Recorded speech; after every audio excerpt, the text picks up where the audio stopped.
సార్లు మా నాయకులందరినీ అడగండి, మనం పార్టీని ఇక్కడ బలపెడదాం అంటే నేను ఒకటే చెప్పా,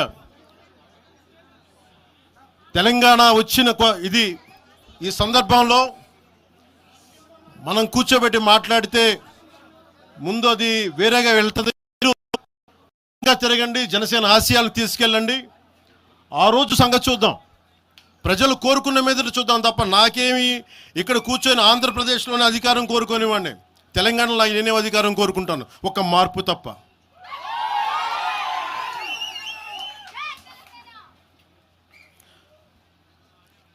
జనసేన ప్రయాణం తెలంగాణలో మొదలైంది.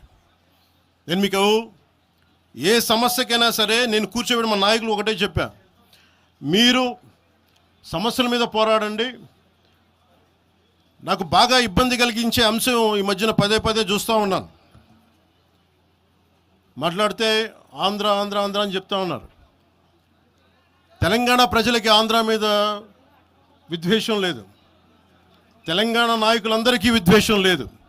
తెలంగాణ ఏర్పాటు కావాలని కోరుకున్నారు కానీ ఆంధ్ర ప్రజల మీద ఎక్కడా విద్వేషం చూపించలేదు. నిజంగా తెలంగాణ ప్రజలు కానీ మొత్తం తెలంగాణ నాయకులు కానీ విద్వేషం చూపించి ఉంటే ఈ రోజున ఒక్క ఆంధ్ర ప్రాంత వ్యక్తి కూడా ఇక్కడ తెలంగాణలో ఉండలేడు. ఇది తెలంగాణ తాలూకు ప్రేమ, తెలంగాణ ప్రజల తాలూకు ప్రేమ, ఇవన్నీ ఎవరు మర్చిపోరు.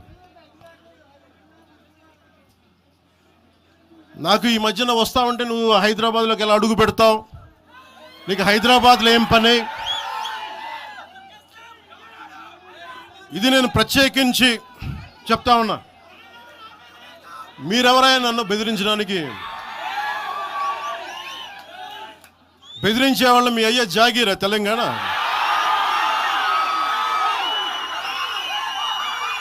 నా మీద దాడులు చేస్తా ఉన్నారు కదా. నాకు తెలంగాణలో బెదిరింపుల కంటే కూడా ఆంధ్రాలో బెదిరింపులు ఎక్కువ. నాకు తెలంగాణలో ఇంకా రానివ్వు అంటారు నన్ను, ఆంధ్రాలో అయితే తల తీసేయని అంటారు కోనసీమలో కొంతమంది. నేను ఓడిపోయినప్పుడు 2019లో ఓడిపోయినప్పుడు మన తెలంగాణ నాయకులు ఒకరే చెప్పారు, అన్నా మా తెలంగాణలో ఉంటే నీకు పరిస్థితి రానిచ్చేవాళ్ళం కాదని చెప్పి. నాకు నిజంగా తెలంగాణ అద్భుతంగా ఉండాలి, యువతకు అద్భుతమైన అవకాశాలు రావాలని కోరుకుంటాను తప్ప నాకు ఇక్కడ కొత్తగా బావుకునేది లేదు, ఏమీ లేదు. బెదిరించే వాళ్ళందరికీ ఒకటే చెప్తున్నాయి. నా ఇంటి ముందు ఎందుకు పెట్టారంటే